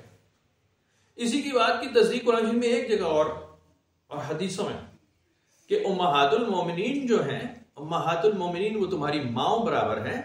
मतलब ये कि तुम इनसे निकाह की ख्वाहिश मत करना रसूलुल्लाह के बाद, तुम इनसे शादी नहीं कर सकते। वजह कि अगर किसी खातून ने उम्महातुल मोमिनीन में से नाउज़ुबिल्लाह शादी की किसी और से और औलाद पैदा हो गई तो लोग मंसूब करेंगे हो सकता है रसूलुल्लाह का बेटा हो। उसी रास्ते को भी रोक दिया अल्लाह ताला ने दूसरी तरफ कि जी इनकी मजीद औलाद का भी इम्कान कोई नहीं, कि जी ये मंसूब ना हो जाए रसूलुल्लाह से, ये उनका बेटा हो सकता है या बेटी। सवाल पैदा हो कि जी पहले से तो नहीं आप कंसीव किया हुआ था। वो रास्ता अल्लाह ताला ने यकसर बंद कर दिया है, हराम करार दे दिया कि ये काम हो ही नहीं सकता, हराम करार दे रहे हैं हम, माएँ हैं तुम्हारी, माओ से रिश्ता नहीं हो सकता। तो मजीद कितना कुरान शरीफ में कितना लिखा है, आंखें बंद करके बैठे हो। लेकिन फिर वही बात है कि आले रसूल आले रसूल आले रसूल, ढेर लगा हुआ भाईजान, ढेर लगा हुआ भाईजान। ये कॉमन सेंस में खुद सोचना चाहिए कि हम ये क्या कहते हैं, क्यों कह रहे हैं और क्या वजह। ये क्या बराह रास्त कुरान करीम के खिलाफ है, बराह रास्त, और क्यों कर रहे हैं हम ऐसा, इससे हमें क्या मिल रहा है। तो बहरहाल मिल रहा होगा भाई, कुछ तो लाजमी मिलता होगा। इसके ऊपर तो कत्ल गारत हो जाते हैं, जाहिर है। किसी वक्त भी मेरी किसी ने वीडियो अगर सुन ली अभी तो ये वायरल नहीं होती, सुन ली तो जाहिर है मारेंगे लोग कि यही है वो जिसने जनाब अली कहा। तो ठीक है, क्या है ऐसी तैसी तुम्हारी हाल है, कहो सही, कर लो जो करना। अब तो कुरान शरीफ सुना रहे भाई जो मेरी समझ में आया। पहले इस पर मैंने लिखा हुआ है कि मेरी अपनी नाकी शकल है, आप समझदार हैं, अपनी समझ से खुद पढ़ लो, ज्यादा समझते हो। मैं तो एक नाती से लगा आदमी हूँ, तो घटिया आदमी है, छोटी सी दिमाग सोच है, घटिया सोच है, जितना टोटा फूटा समझ आया वो पढ़ रहा हूँ। तो बाकी आप लोग समझदार हैं, खुद पढ़ लें। तो कुरान शरीफ की आयतें निकाल लेंगे कि नहीं नहीं ये होगा जो होगा, तो बहुत अच्छा करो, आप सही आयतें निकाल के लाएंगे और सही हदीसें लाएंगे, मैं झूठ बोल रहा हूँ। तो मैं पहले कह रहा हूँ तो बहरहाल नसब से, रिश्तेदारी से कोई तकवीयत नहीं किसी को मिलती, कोई तकवीयत नहीं किसी को मिलती। कुरान शरीफ में इसका कई बार देखा। आज़र का और इब्राहीम अलैहिस्सलाम का जिक्र मैंने तो कुरान में लिखा नहीं, कुरान शरीफ में खुद लिखा, अल्लाह ताला ने लिखा कि आज़र बुत परस्त था, बड़ा नाफरमान था, बेटा इब्राहीम था हमारा मकबूल तरीन। अब आज़र क्या उसी खानदान में से नहीं था? इन्नल्लाह सफ़ा आदम व नूह व आल इब्राहीम, तो आल इब्राहीम जो वो उनका बाप भी आल इब्राहीम में से नहीं था, उसी फैमिली में से नहीं था। आज़र जिसकी औलाद से खुद इब्राहीम पैदा हुए, एक ही फैमिली थी। लेकिन फैमिली होना भी यहाँ पे अल्लाह ताला ने बिल्कुल सीधा बता दिया कि जी ये भी कोई पैमाना नहीं, हमारा फर्मा बरदार भी साथ होगा, हमारी बात मानने वाला नहीं होगा तो हम उसका वही अंजाम करेंगे जो नाफरमान होगा करते हैं। नूह अलैहिस्सलाम का जिक्र कुरान शरीफ में बयान हुआ। नूह अलैहिस्सलाम का बेटा जब गरक किया गया पानी में, नूह अलैहिस्सलाम ने कहा, आपने कहा था मेरी फैमिली को कुछ भी नहीं हुआ, मेरा बेटा था। कहा जी तुम्हारा बेटा नहीं था, इतना फरमान था। बेटा वो होगा जो फर्मा बरदार होगा, नाफरमानों में से तुम्हारा कोई नसब नहीं चलेगा, फर्मा बरदार होगा। कुरान शरीफ में लिखा है। तो ये इसलिए लिखा है भाई साहब। फिर दूसरी जगह लिखा अभी हजरत मरियम अलैहिस्सलाम के बारे में और फिरौन की बीवी के बारे में कुरान शरीफ में एक आयत है कि ये दोनों औरतें बिल्कुल पाकीज़ा, नेक तीनत, बाकिरदार, नेक सीरत औरतें थी। चाहे वो वहां फिरौन की बीवी थी, लेकिन बाकिरदार औरत थी, जिसके हाथ में परवरिश हुई। हजरत मूसा अलैहिस्सलाम की परवरिश जिन्होंने की, कुरान शरीफ में उस औरत का खातून का जिक्र है कि ये बड़ी पाकबाज बाकिरदार औरत थी। शौहर इसका फिरौन था। फिरौन समझते हैं आप, ऑल इन ऑल पूरी दुनिया का सबसे नाफरमान आदमी था उस वक्त। आज तो खैर ढेर लगा हुआ है ना, लेकिन उस वक्त ऑल इन ऑल नाफरमानों का सबसे बड़ा सरगना फिरौन था। उसकी बीवी को कुरान शरीफ में अल्लाह ने लिखा है कि वो नेक औरत थी। और नूह अलैहिस्सलाम की बीवी का लिखा है कि नाफरमान औरत थी। और लूत अलैहिस्सलाम की बीवी का लिखा है कि नाफरमान औरत थी, पीछे रह जाने वालों में से। चाहे फैमिली मेंबर हो, चाहे अहले बैत में से हो, नाफरमान है रसूल का, तो उसका अंजाम वही लिखा कुरान में जो होता है नाफरमान होगा। कोई फर्क उसमें नहीं महसूस होता, कोई फर्क पता नहीं चलता। खुद हुज़ूर सल्लल्लाहु अलैहि वसल्लम फरमाते हैं कि मेरी अपनी बेटी फातिमा भी अगर होती इसकी जगह चोरी के इल्जाम में, तो उसके भी हाथ ही काटे जाते। उसको रियायत इस बात पे नहीं मिलनी थी कि ये मेरी बेटी। अल्लाह के रसूल का फरमान बड़ा वाज़े, बहुत दो टोक फरमान है, असूली फरमान है, बिल्कुल जैसे अरब बादशाहों का होना चाहिए था। एक तो अरब खून, दूसरे रसूलुल्लाह है जी, कमाल बात। वो तो कौल के पक्के होने ही है ना, तो कौल से फिरने वाला तो हाँ कुफार में नहीं मिलता आपको। कौल से फिरने वाले अबू जहल नहीं मिलता आपको, पता? हाँ जी, ये कौल से नहीं फिरते थे, ये बड़े मजबूत जबान वाले लोग थे। वो कहते थे काफर है तो काफर है पक्का ना, नहीं मैं छोड़ता अपनी कौल को, जबान को। ये हजरत अबू तालिब का कौल है। रसूलुल्लाह सल्लल्लाहु अलैहि वसल्लम ने बहुत कोशिश की कि ये मेरे चचा बड़े शफीक, बड़े मेहरबान, मेरे हम प्यारा आने वाला, बड़े, क्योंकि तरबियत ही सारी बचपन से जवानी तक सैयदना अबू तालिब ने आपको परवरिश किया। आपने बहुत कोशिश की कि इस्लाम कबूल कर लें, कलमा। आपका जब बिल्कुल जानकारी का वक्त था तो रसूलुल्लाह सल्लल्लाहु अलैहि वसल्लम तशरीफ लाए और अरब के सरदार भी बैठे थे साथ। ये बिस्तर मर्ग पर थे सैयदना अबू तालिब। रसूलुल्लाह सल्लल्लाहु अलैहि वसल्लम ने कहा मेरे कान में ही कलमा पढ़ दें, मैं गवाही दूंगा कि आपने कलमा पढ़ दिया। उन्होंने अरब के सरदारों की तरफ देखा और अपने भतीजे की तरफ देखा और उन्होंने कहा देखो भाई गवाह रहना, मौत के डर से, जहन्नम के डर से मैं अपना दीन नहीं छोड़ रहा, अपने आबा के दीन पर ही जा रहा हूं, अपने भतीजे के दीन पर नहीं जा रहा। कभी तुम समझो डर गया था अबू तालिब और ये जान दे दी। तो जबान भी ये इतने पक्के होते थे अरब, ये कोई कच्ची जबान वाले मशहूर। अबू जहल का ये मशहूर वाकया है, ये इतने बहादुर लोग थे ना लड़ने मरने में। ये जब इसको कत्ल किया जाने लगा, पता चल गया आप कत्ल करेंगे, तो उसने कहा मेरी गर्दन जरा नीचे से काटना, नीचे से, यहां से काटना, पता चले सरदार की गर्दन है। या इस लेवल की ये बहादुरी थी। ये डरते डरते नहीं थे कि हाय मार दी, मैं माफ करते होते, मैं और अल्लाह मुझको कलैसा कि जनाब बड़ा शहीद हो गया। ये कोई रोने पिटने नहीं मचते थे यहाँ। ये सिर्फ एक हिंदा का जिक्र मिलता है कि उसने बैन किया था जब चंगी फेंटी लग गई ना गज़वा बदर में, और उसके कई फैमिली मेंबर उसमें मारे गए, बाप भी और भाई भी मर गया, तो हिंदा ने बड़ा मातम किया था मक्का की गलियों में।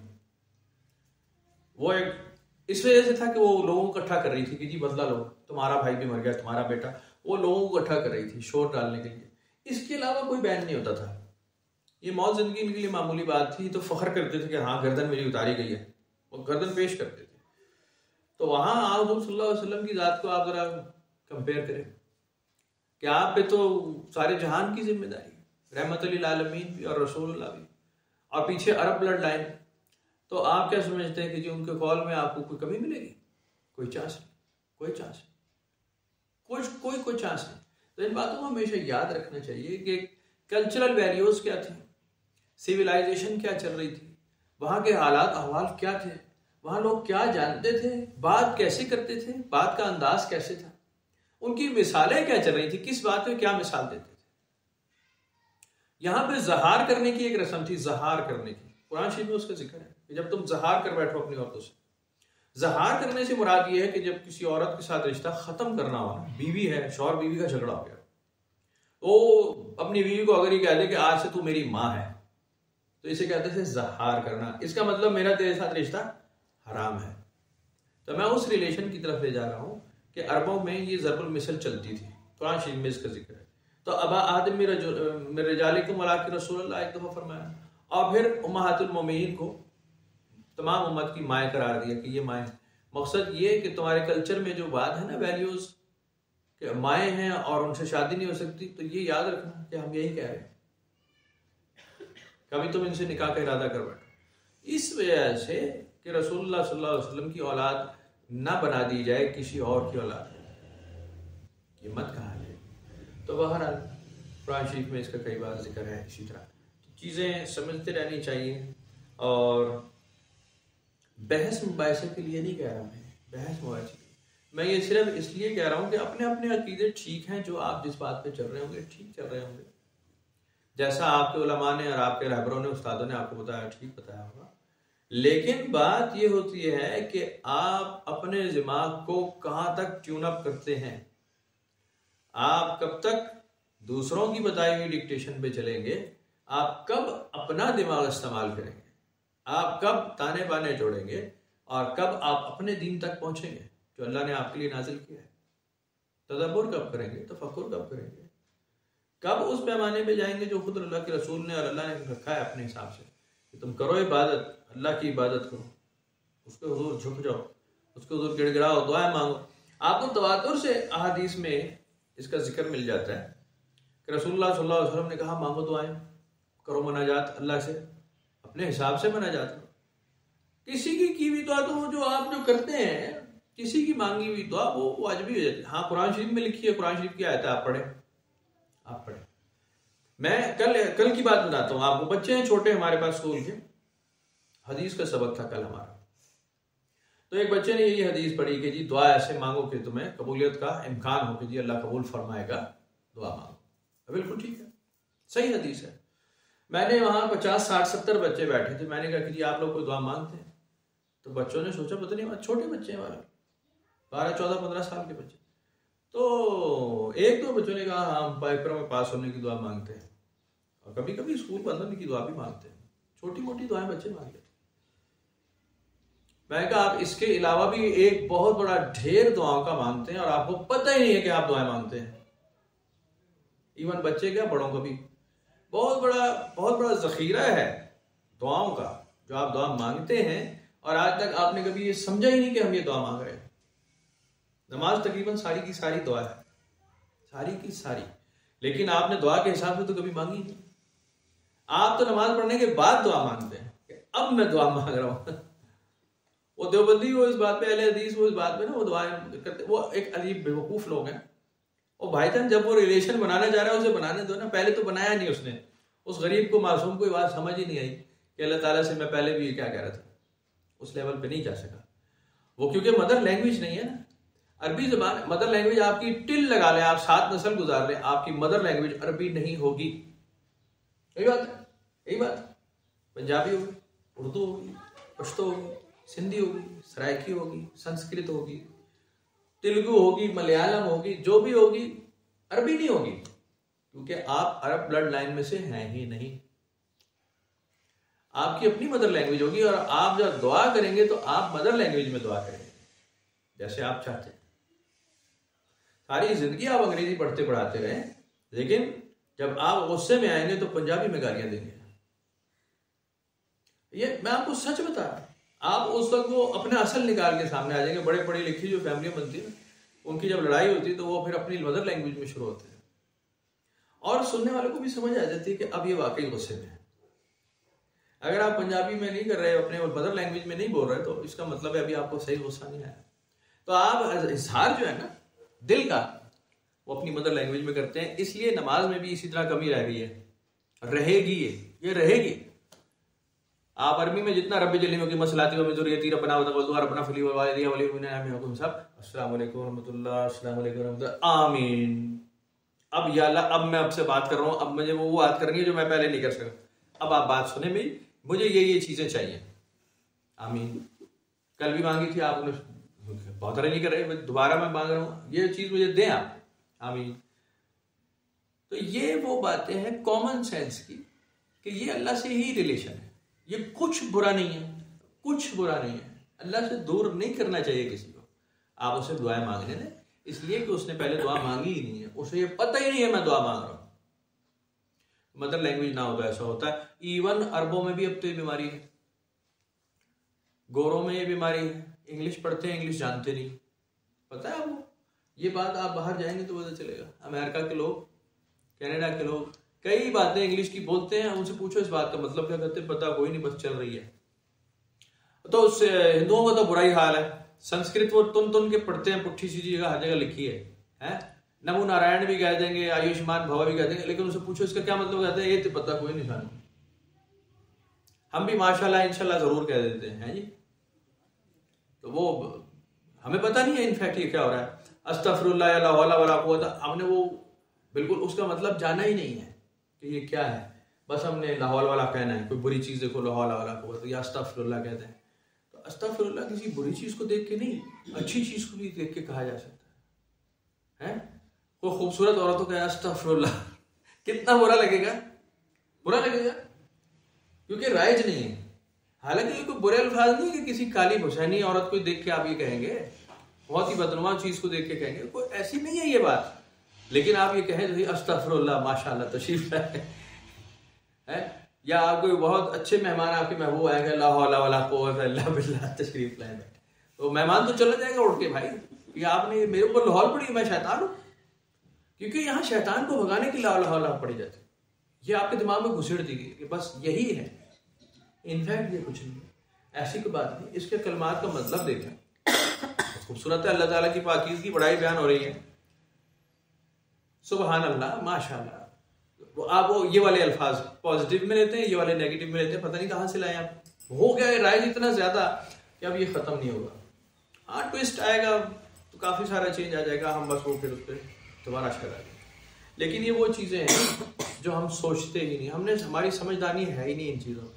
हमने कुछ और सोचना होता है, हमारी सोचें और ढेर बहुत सारी हो गई, तो हमें इस तरफ तो मौका ही मिलता है कि हमने दुआ मांगी है अल्लाह ताला से, और हम मांग चुके हैं, और ये मांगी है हमने, और ये बस ये अब मैं मांग ली, अब ये दुआ पूरी ना हो जाए तो बहुत बड़ा मसला होगा। मैं फिर ये अर्ज करता हूँ कि ये कई दुआएं हैं बड़ी तफसील के साथ, बड़ी, इसको आप खुद जब पढ़ेंगे कि दुआएं जो हमने मांग ली है, मांगते हैं, इसका मतलब क्या है, आप हैरान परेशान रह जाएंगे कि हम ये सारी जिंदगी हो गई 40-50 साल, हम ये लगातार पता नहीं कितने लाख बार ये दुआ मांग चुके हैं, और क़यामत के दिन अल्लाह ताला का ये वादा है कि जो दुआएं तुमने मांगी है वो पूरी करूंगा, पूरी करूंगा। और इंसान का कुरान इसमें हदीस में बिल्कुल वाज़ेह ही जिक्र है, वो कहेगा मैंने तो दुआ मांगी ही नहीं। अल्लाह ताला कहेगा नहीं आपने मांगी थी, ये देखो अपनी वीडियो, ये तो फलां टाइम पे फलां चीज पे मांग रहे हो। लगेगा हाँ मैं मांग तो मैं ही रहा हूँ। तो आप पूरी करें कि जी आप करते हैं, मुझे तो पता नहीं, मैं तो उस वक्त भी पता नहीं था कि मैंने ये मांगा है, तो आप करें पूरा। क़यामत में जन्नत में दाखिल होने से पहले ही उसको सारी दुआएं पूरी करा के उसके मत्थे लगा के ये ले भाई, ये तेरे सारे गट्ठर दुआओं के ये पूरी करके हम ये ले तुझे दे रहे हैं, अब जा जन्नत में। तो हो सकता है कि फिर वो उस प्याले वाली हैसियत रहे जो पिछली दफा कह रहे थे कि प्याला है, इसमें से छल के कुछ ना, अब कर जन्नत की सैर, कुछ गिरा ऊपर से तलवार तेरे ऊपर है सर पे। हमने तो ढेर बददुआएं मांगी हैं। हमें इस वक्त हमारी दुआओं का जो आधे दिन पौना दिन गुजरता है, इंक्लूडिंग माई ऑन सेल्फ, खत्म है, बददुआ में गुजरता है कि ये निज़ाम तबाह होना चाहिए। बेड़ा गर्क हुआ हुआ, आम आदमी रोटी के लिए तरस रहा है, आटे की लाइनें लगा दी, बदमाश चोर के बच्चे बदमाश आ गए फराड़िए। दूसरे हैं कि 15-15 करोड़ की गाड़ी में घुसे हुए, एसी बंद नहीं हो रहा है, वही मुलाजिमों की फौज है, वो भी वो उसी के अंदर खड़े हुए हैं, बदतमीज बेशरम हो चुके हैं वो मुलाजिम भी, कि अपने साहब को अयाशी करते दे रहे हैं, लेकिन उसी का फेंकी हुई हड्डी भी खा रहे हैं वहीं खड़े। वो मुलाजिम उसको पकड़ के गर्दन नहीं नापता कि खबीस के बच्चे तुम कोई आसमान से उतरे हो, है हम भी तेरे साहब हैं और तू ही हमारा साहब है, हम तेरे ड्राइवर हैं। इतना फर्क कहां से आ गया? तूने ऐसा क्या किया है? तमों के ढेर लगे हुए हैं तेरे सीने पे, तूने कौन सी जंगी लड़ी है? तू कहां से आया? तो आम आदमी की सपोर्ट होती है तो तुम होते। तो बाहर सियासतदानों का भी यही हाल है कि यार ये एकड़ों और मीलों के हिसाब से तुम्हारी जमीनें, मीलों के हिसाब से गाड़ियां चल रही है तुम्हारे रकबे हैं, और यहाँ 5 मरले का किराए का मकान है, 3 मरले का, उसमें 30 आदमी बैठा है। तो ऐसा हो रहा है, तो बददुआएं मुंह से निकल रही है और दुआओं के हिसाब से जैसे दुआएं मांग रहे हो, या अल्लाह इन्हां दा बेड़ा गर्क होवे। तो ढेर लगा हुआ है, ढेर। अब क़यामत के दिन जन्नत में अगर आप इन सब को देखेंगे जन्नत में बैठे, तो आपकी दुआएं कबूल करवानी चाहिए या नहीं होनी चाहिए? कोशिश करेंगे ना आप जन्नतियों को पकड़ पकड़ के निकाल रहे होंगे, निकल बाहर निकल, मेरी दुआ कबूल हो गई तेरे खिलाफ, चल निकल यहाँ से। एक बड़ा कड़वा समझ सकता है इस बात का, बड़ा खौफनाक खतरनाक, और ये इंसान इकट्ठा कर रहा है। मैं खुद इकट्ठा कर रहा हूँ, आप कर रहे हैं, हम अपनी दुआएं इकट्ठी कर रहे हैं। आज इधर पूरी नहीं हो रही तो उधर पूरी होगी, पूरी जरूर होगी, और ये सारी पूरी होगी। ये सोच समझ के दुआ मांगे आप, ये आज नहीं तो कल पूरी होने वाली है, और ये पूरी हो जाएगी तो इसके इम्पैक्ट्स क्या होंगे, नताइज।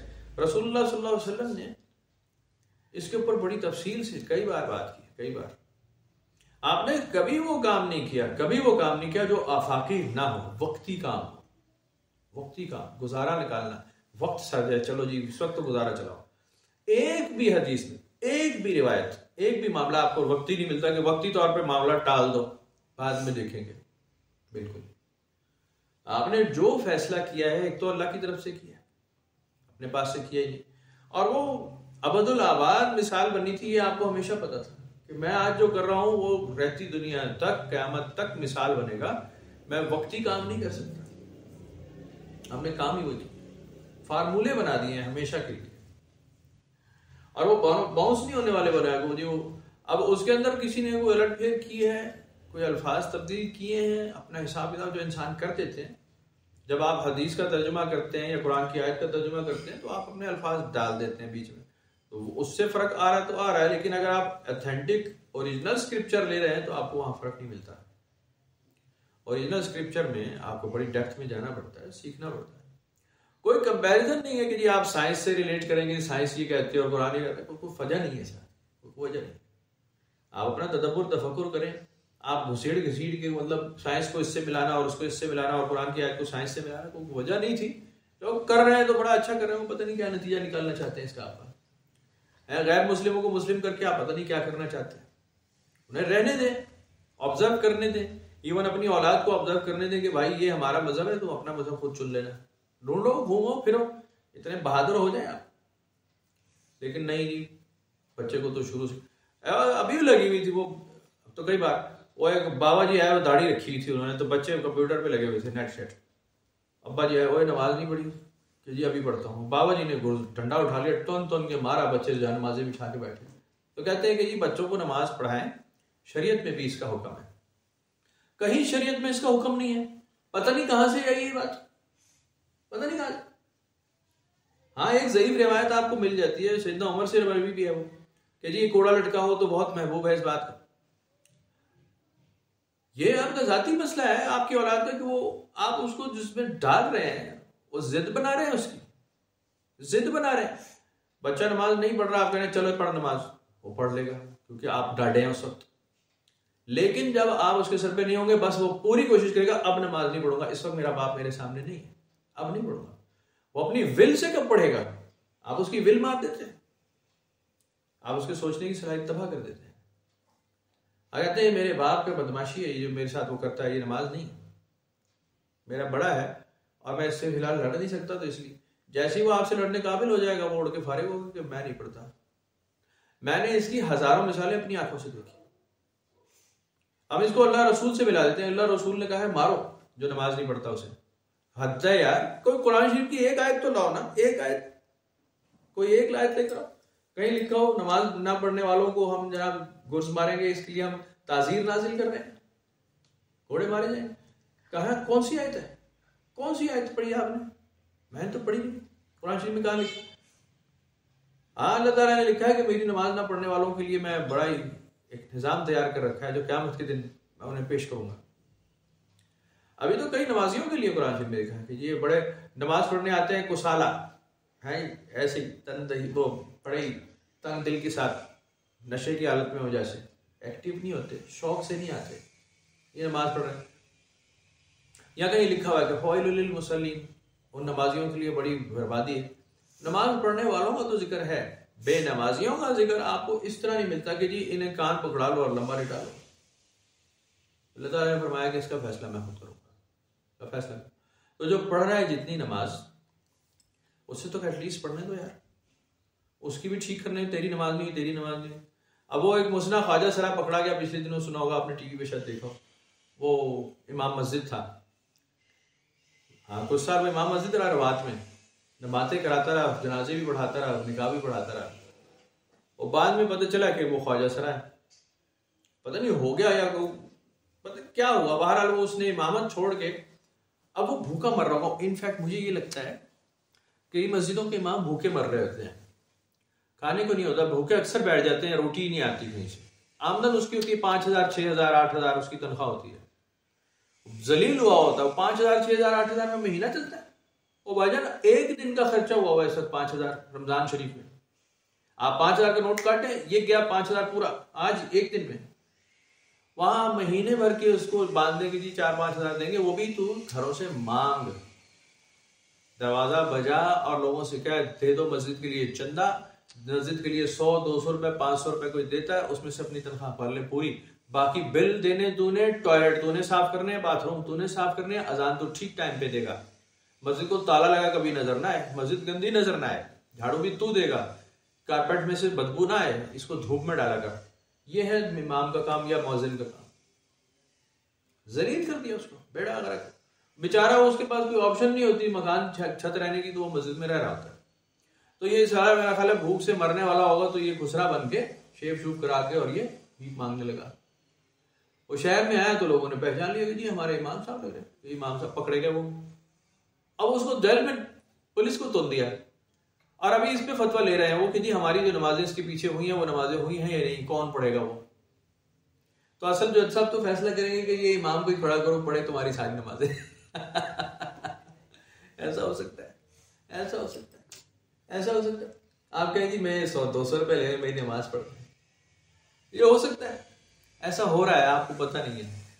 हाँ जी, नेट पे ऐड आया हुआ था, कहते हैं जी अगर भाइयों अगर आपकी कोई कज़ाए उमरी रहती तो हमसे रब्ता करें, हम आपके लिए कज़ाए उमरी पढ़ने को तैयार है, इतने पैसे इतनी नमाजें।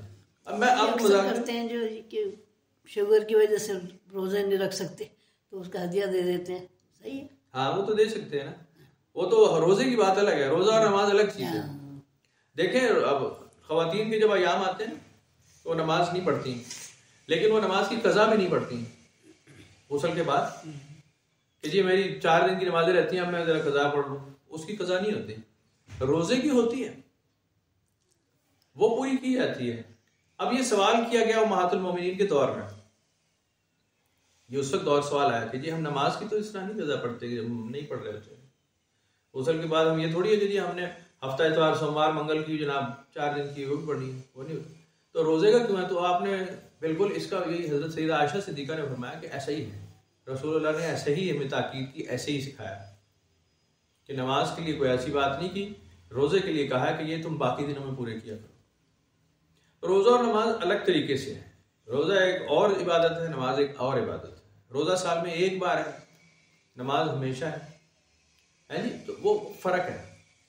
बहरहाल मैं ये अर्ज कर रहा हूँ कि हम पीछे पड़ जाते हैं कि ये काम किया जाए, और लोगों को अपनी नमाजों की बड़ी फिक्र है कि जो हम पढ़ चुके हैं वो हुई है या नहीं, और दूसरे की नमाज की बड़ी फिक्र है कि जो तू पढ़ चुका है वो हुई है कि नहीं है। और वो उसमें ले आते हैं कि सल्ली फइन्ना कलम तो सल्ली, अल्लाह के रसूल ने फरमाया। तो भाई अल्लाह के रसूल तो फरमा सकते, वो तो आए इसीलिए थे। एक सहाबी मस्जिद में तशरीफ लाए और उन्होंने जल्दी जल्दी रुकू सजदा किया, नमाज पढ़ ली। रसूलुल्लाह सल्लल्लाहु अलैहि वसल्लम देख रहे थे, आपने जब उनको बुलाया और कहा भाई सल्ली फइन्ना कलम तो सल्ली, पढ़ो नमाज कि तुम्हारी नमाज नहीं हुई। फिर गए, उन्होंने फिर तेज तेज पढ़ ली। फिर वापस बुलाया, सल्ली फइन्ना कलम तो सल्ली, पढ़ो नमाज तुम्हारी नहीं हुई। तो ये रसूलुल्लाह सल्लल्लाहु अलैहि वसल्लम की शान शान है। वो देख रहे हैं कि कौन तरीके से पढ़ रहा है कौन नहीं। ये कोई मौलवी का और आलिम दीन का काम नहीं है। ना रसूलुल्लाह की कुर्सी पे कोई बैठने की कोशिश करे, एक तो बुरी तरह नाकाम होगा, जलील बहुत होगा, और हो ही रही है, और बेड़ा गर्क हो जाएगा, यानी सारा निजाम धर्म भरम हो जाएगा। कोई इम्कान नहीं है क़यामत तक कि अब रसूलुल्लाह सल्लल्लाहु अलैहि वसल्लम की जगह कोई ले ले, इम्कान नहीं है इस बात का। खामखाई जोर लगाएंगे, कोई लगाएगा तो कोई वजह नहीं है इस बात, तो कोशिश ही मत करें, उस रास्ते जाए ना जहां से आपको मिलना कुछ नहीं। तो उलमा हजरात का ये तरीके का मतलब होता है। मैं एक दफा कोर्ट में खड़ा था, बड़े मजे की बात याद आई। तो अदालत में ना वो मैं तो वकील नहीं था, तो वकील बाकी थे सारे, तो जज साहब थे सामने। मैं कहा कि जी मेरे जैसे जो आदमी होते हैं ना, वो 4 दिन जब कचहरी आते हैं ना तो खुद को वकील समझना शुरू कर देता है, और ये जो वकील होता है ये खुद को जज समझना शुरू कर देता है, और ये जो जज बैठा है ये खुद को सुप्रीम कोर्ट कहते समझता है। तो वो हंसे भी और बाद में तबे भी। कहा मेरे पे भी लगा दी खबीस ने। मैं कहा जी ऐसा ही हो रहा है, मैं देखे ना फैक्ट है, ये होता नहीं है। इनफैक्ट आप जब मजहबी आदमी होते हैं ना तो आप समझते हैं मैं आलिम दीन हूं। जो आलिम दीन होता है वो समझता है मैं रहबर हक हूं। जो रहबर हक होता है वो समझता है मैं रसूलुल्लाह हूं। रसूलुल्लाह हद तो गई यार, तुम खुद अपनी जगह रहो ना जो तुम हो। रसूलुल्लाह सल्लल्लाहु अलैहि वसल्लम ने खुद को भी अल्लाह तो नहीं कहलवाया ना, उन्होंने तो वही माना जो उनको रखा है। आप ये पढ़ लें रिवायतों में, कोई ऐसी बात आपको नहीं मिलेगी। आपने फरमाया मैं अल्लाह का बंदा हूं, मैं उसका इबादत गुजार हूं, और मैं उसकी इबादत करता हूं, तुम भी अल्लाह की इबादत करो। आपने तो कभी दावा नहीं किया कि जी मैं बड़ा होकर अल्लाह में, जैसे मुसलमान अपना इनमें ना हिंदुओं में हुआ ऐसे ही। वो शिव जी महाराज बैठे ना किसी टेकरी पे जाके, तिब्बत हरम में बर्फों के अंदर कहीं जाकर हिमालय में, तो बैठे रहे तपस्या तपस्या तपस्या करते करते करते करते करते इतने बड़े हो गए, खुद भगवान हो गए। तो उनके यहाँ होता है ऐसा कि आपके दर्जे बढ़ते रहते हैं और आप एंड पे जाके खुद भगवान हो जाते हैं, भगवान शिव हो जाते हैं आप, ऑल इन ऑल। वो जो असली भगवान होता है ना, ईश्वर आसमान से, वो कहता है ये जो है ना, मैं वो नहीं होता, वो डंडा आर्मी चीफ अपना डंडा दूसरे को दे देते हैं। ट्रांसफर ऑफ पावर, वो समझते हैं कि ये ऐसे हो जाता है। अल्लाह मियाँ कहते हैं ये लो भाई आज से ये डंडा तुम चलाओ, अब मैं रिटायर हो रहा हूं, अब आप चीफ अल्लाह मियाँ आप हैं। ऐसा मुसलमानों में नहीं होता, ये बाकी मजहबों में होता होगा। ये मिर्ज़ाइयों में भी होता है। मिर्ज़ाइयों में होता है कि आप इबादत करते जाए तो आप सिद्दीक बन जाते हैं, फिर सालिहीन में से आ जाते हैं, फिर शुहदा में से आ जाते हैं, फिर नबीयीन में से हो जाते हैं। हाँ, मैं तो बैठा हूं, मैं सुन के अपने कानों से आया हूं, अपने कानों से, ये नहीं मैं किसी की सुनाई, मैं अपने कानों से रब्बा में ये बात सुन चुका हूं कि जी ऐसा हो सकता है कि आप अगर इबादत के आला दर्जे पे पहुंच जाते हैं तो आप यही नहीं है कि जी नबीयीन सिद्दीकीन शुहदा, वो मुझे कन्विंस कर रहे हैं, वो उनके वो उधर वो कहते हैं उसको मुरब्बी, तो वो बैठे थे वहां। मैं कहा कि जी देखें जी पीर साहब, बात ये है कि अगर आप इबादत करते हैं तो आप सिद्दीकीन में से हो सकते हैं। मैं कहा जी हो सकते हैं, सिद्दीकीन में से हो सकते हैं तो सालिहीन में से भी हो ही सकते हैं मेरा ख्याल, वरना शुहदा में से तो हो ही सकते हैं, ये दर्जा तो मिल सकता है ना। तो भाई हाँ जी तो मिल सकता है, क्योंकि अगर कोई आपको रख के ऐसी जोर से मारे कि आप फारिग हो जाए तो आप शहीद तो हैं। तो उन्होंने कहा कि जी जब नबीन, सिद्दीकीन, शुहदा और सालिहीन 4 दर्जे हैं, 3 हो सकते हैं तो क्या चौथा नहीं हो सकता? अब जब वो यार लोग थे ना, यार गैर, उन्होंने कहा हाँ जी सुबहान अल्लाह, वहां पे भी नारेबाजी बहुत होती, सुबहान अल्लाह, देखो क्या नुक्ता उठाया। मैं कहा जी बोगस नुक्ता उठाया, फजूल।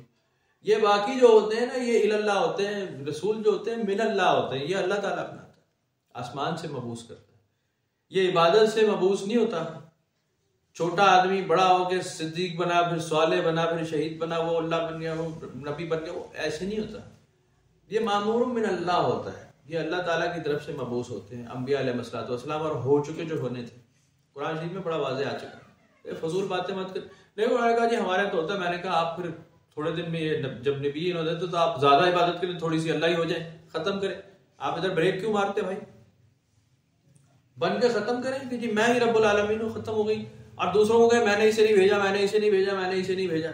आप ये करना शुरू कर दें। जो भी नबूवत का दावा करें उनको कहे झूठ बोल रहा है, मैंने इसे बनाया ही नहीं है। तो ये खिफकान आ जाता है। हमारे वो एक नाना थे, वो भी बड़े सीनियर वकील थे, तो वो बड़ी मजे की इसी तरह, क्योंकि जले हुए आदमी थे, एक नाकाम वकील थे और पढ़े लिखे बहुत थे, और कचहरी में वो जो गंद होता है वो देख रहे थे। तो वो इस तरह की बातें करते थे कि यहाँ यार जो भी आता है ना, वो समझता है सारा कानूनदान मैं ही हूं, वो इसी तरह बोलते थे। तो फिर वो बड़ी बड़ी मोटी मोटी गालियां भी देते थे, वो मैं यहाँ नहीं बता सकता, लेकिन वो देते थे, कहते थे। ये सब यहाँ पे हमें वो समझते हैं, और ये समझते कि हम वो हैं जी। इनफैक्ट ये असल में वो हैं। तो खाली जगह आप खुद पूर कर लीजिएगा कि यहाँ मुनासिब अल्फाज क्या हो सकते हैं। तो ये समझते कि ये सारा जो है ना, ये समझते कानून ये एक आम आदमी जानता है। ये 2 दफा स्टाम्प लिखवा के ना, ये समझता है एक मुंशी बन गया, एक जनाब एक कागज पकड़ के खड़ा हो गया, एक स्टाम्प को बेच रहा है, वो समझता है मैं ही वकील हूं। कहा भाई यार वकील कुछ और होता है भाई, सीनियर वकील होता है वो, उसने किताबें पढ़ पढ़ के बेड़ा गर्क किया होता है, सारी दुनिया में अदालतों में केसों में बराह रास्त होता है वो तो जज को घुमा देता है। जज भी बड़े सियाने होते हैं, बहुत सियाना होता है जज, आपको पता है जज बहुत सियाना होता है। रोजाना 100 आदमी 200 आदमी केस सुन के ना, अदालती कानूनी कार्रवाइयां वो बहुत अच्छी तरह जानता है क्या बात किसने लिखी है, पता होता है उसे सच्चा कौन है झूठा कौन है।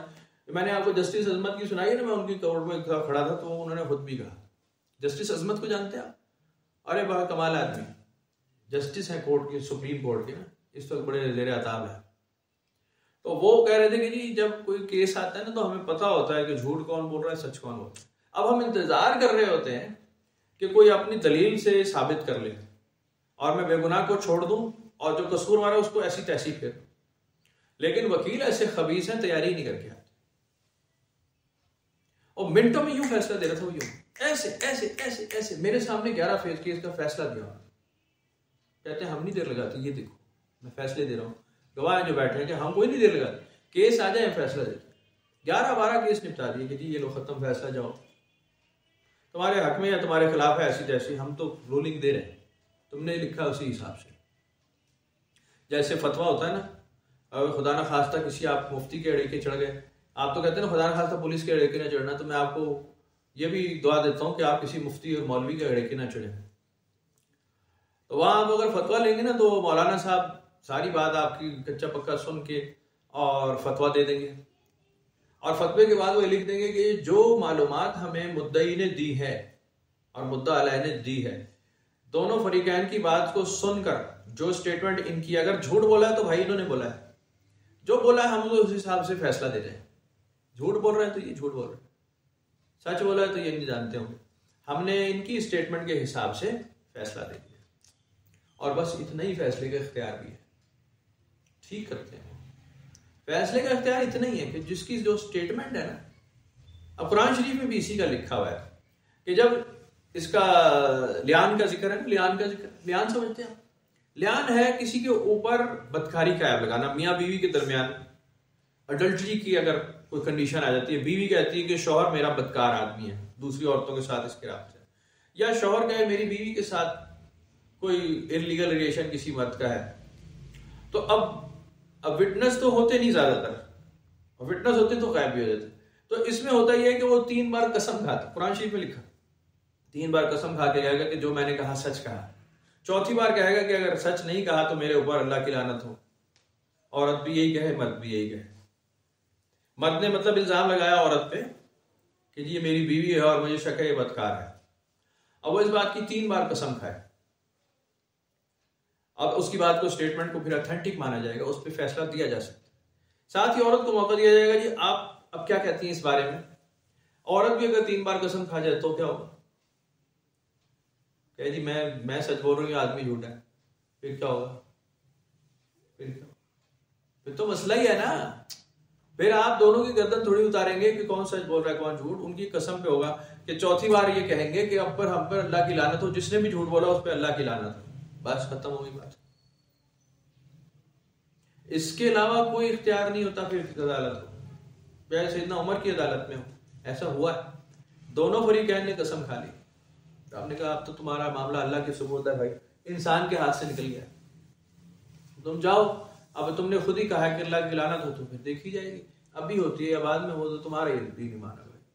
अब इकट्ठा रहना चाहते हो तो रहो, नहीं रहना चाहते ना रहो। लियान के बाद इकट्ठा रहा नहीं जाता, वैसे खत्म हो जाती है बात। उन्हें निकाह खत्म कर दिया था कि जी आप अलग अलग रहें, क्योंकि आपको तो एक दूसरे से ही बड़ा खतरा है, एक ही घर में तो रह नहीं सकते। लेकिन अब ये फैसला जो है सजा का, ऐसे नहीं हो सकता, अब ये तो तुम ही कहोगे जाओ, अब ऐसा ही हो सकता है। एक आदमी अगर हल्फन स्टेटमेंट दे देना कि मैं हल्फिया बयान देता हूँ, ये मेरा मामला है, तो कोर्ट उस पर कुछ नहीं कह सकती। वो कहेगी इसके हल्फिया बयान पे ही चलेंगे भाई, या तो इसके खिलाफ कोई मजबूत दलील लाओ, उसका हल्फिया बयान झूठा साबित करो, दूसरी पार्टी कर दे तो ठीक है। अब नहीं है तो फिर जज थोड़ी कहेगा कि मैं तो पुत्र जानना, मैं तो समझ गया तेरे अंदर की चल रहे। ये जज साहब ये नहीं कह सकते, ऐसा नहीं होता। तो बहरहाल कुरान शरीफ में भी इसी के तज़किरे हैं। एक हद तक इंसान को इख्तियार और उसके बाद इख्तियार ख़त्म हो जाते हैं। इत्तबा करनी है तो आपको रसूलुल्लाह की इत्तबा करनी है, चाहे अपना सदियों पुराना अकीदा छोड़ना पड़े, चाहे अपनी महबूब तरीन चीज़ अपनी औलाद अपना बाप छोड़ना पड़े, अकीदा ठीक करना पड़ेगा रसूलुल्लाह की सुन्नत के ऐन मुताबिक। चाहे आपको सारी एम्पायर गिरानी पड़ जाए पीछे, आप उस एम्पायर को मत खड़ा रखें, बस मुसलमान हैं तो आपको पैरवी रसूलुल्लाह की करनी है, रसूलुल्लाह सल्लल्लाहु अलैहि वसल्लम, कोई दूसरी कोई रास्ता नहीं है। नहीं करते तो भाई कुछ भी नहीं करते, कुछ भी नहीं है, फिर कुछ भी नहीं है, फिर इलाकाई रस्में हैं, फिर रिवाज है, फिर शोर है, फिर शराबा है, फिर मकामा है, कमाल है, जो मर्जी करते रहो। जहां आप बैठे वहां अपने अपने इलाकाई अपनी पसंद की इबादत रियाजात कर रहे हैं, इसके अलावा कुछ नहीं कर रहे, ठीक है ना। तो आप करते रहे, नतीजा फैसला तो फिर अल्लाह ताला पे ही छोड़ना पड़ेगा, क़यामत के दिन ही फैसला करेगा, इस बात का देखी जाएगी। ठीक है जनाब, फिर कुछ